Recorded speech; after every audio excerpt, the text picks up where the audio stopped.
No Stone Left Alone is a memorial foundation that celebrates the service and sacrifice of Canadian military. Because we have hundreds of thousands of Canadians buried in Canada and around the world who served and sacrificed. And it all started with a lady named Maureen Bianchini Purvis, and Maureen's mom and dad were both veterans. It's actually a story that a lot of us, I think, it hits home. Like, both my grandparents were World War II veterans and actually played a significant impact in me both becoming a registered nurse and joining the Canadian Armed Forces.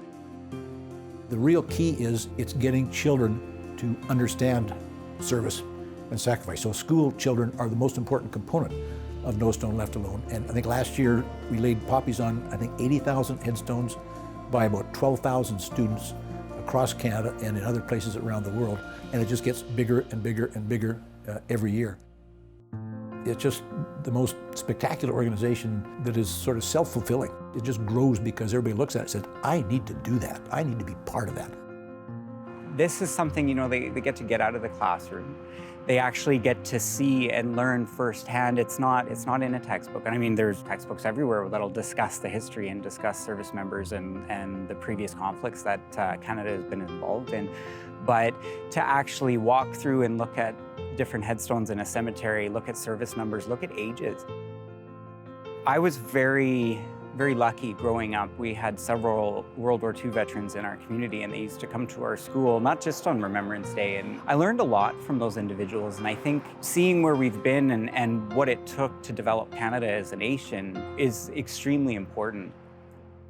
Well, when you look at the hundreds of thousands of Canadians who have served in world wars and Afghanistan and Korea and all the other places that Canadians have been involved and sacrificed and died in the cause of freedom, we owe it to them.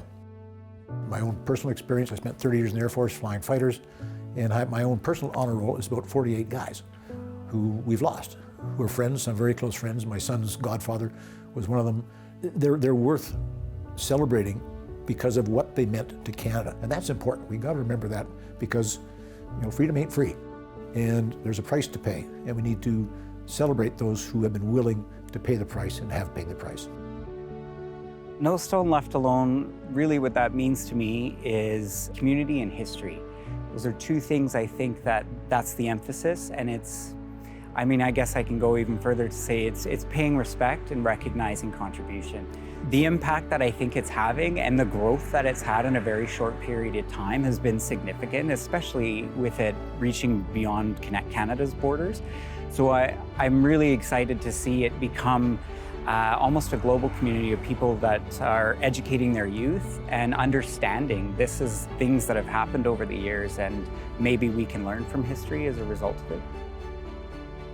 We cannot let that memory fade, because sacrifice is going to continue to be required, and we need people to step up. And when they step up, we have to celebrate that service, the serving members today, and if they fall, then we need to celebrate the fact that they were willing to do that for us. It's about us. And if we forget them, then we're betraying ourselves and our future, and we can't do that.